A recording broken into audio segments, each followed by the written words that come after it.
اس میں ہے کہ حضرت آدم علیہ السلام توام کے طور پر پیدا ہوئے اور حضرت مسیح علیہ السلام بھی توام پیدا ہوئے. ہر دونوں کے توام پیدا ہونے میں کیا حکمت پوشیدہ ہے؟ تو اللہ بہتر جانتا ہے کیا حکمت پوشیدہ ہے. ایک تو یہ بات تو ہمیں سمجھ آ گئی کہ آدم علیہ السلام پہلے انسان نہیں تھے جس سے اس کی پسلی سے انسان بنایا گیا. حکمت تو جوڑا جوڑا پیدا کرنے کی جو حکمت ہے اس سے زیادہ مجھے تو اس کی کوئی سمجھ نہیں آ رہی. یہ حکمت جو حضرت مسیح صلی اللہ علیہ وسلم نے بیان فرمائی ہے وہ توامیت کی حکمت نہیں ہے، وہ مماثلت کی حکمت ہے. اس لیے آپ اس کو غلط سمجھ رہے ہیں. میرے نزدیک تو تمام پیدا ہونا ایک اتفاقی بات ہے.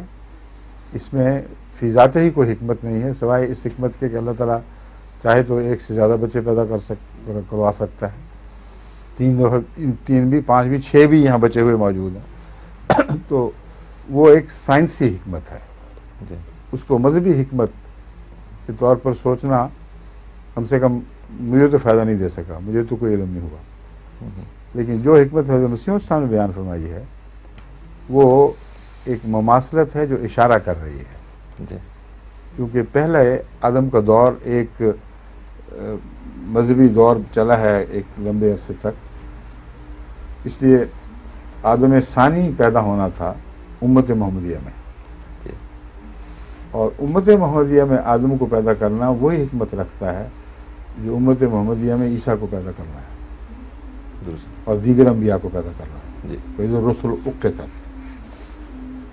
یہ بتانا ہے کہ آدم وقت سے پہلے ہونے کے باوجود بھی ابنیت کے مقام پر ہے، اور وہ محمد رسول اللہ علیہ وسلم سے افضل نہیں بن سکتا کسی پہلو سے بھی.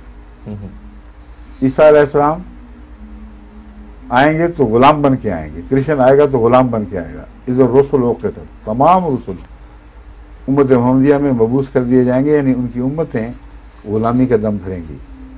تو اس پہلو سے حضرت مسیح موعود علیہ الصلوۃ والسلام کا آدم ہونا رسول اللہ صلی اللہ علیہ وسلم کی فضیلت کا گواہ ہے، اور آپ کا تمام ہونا یہ اشارہ ہے کہ خدا تعالیٰ نے مماثلتوں میں یہ بھی پیش نظر رکھی تاکہ جو صحیح فطرت لوگ ہیں ان کو پہچاننے میں آسانی رہے.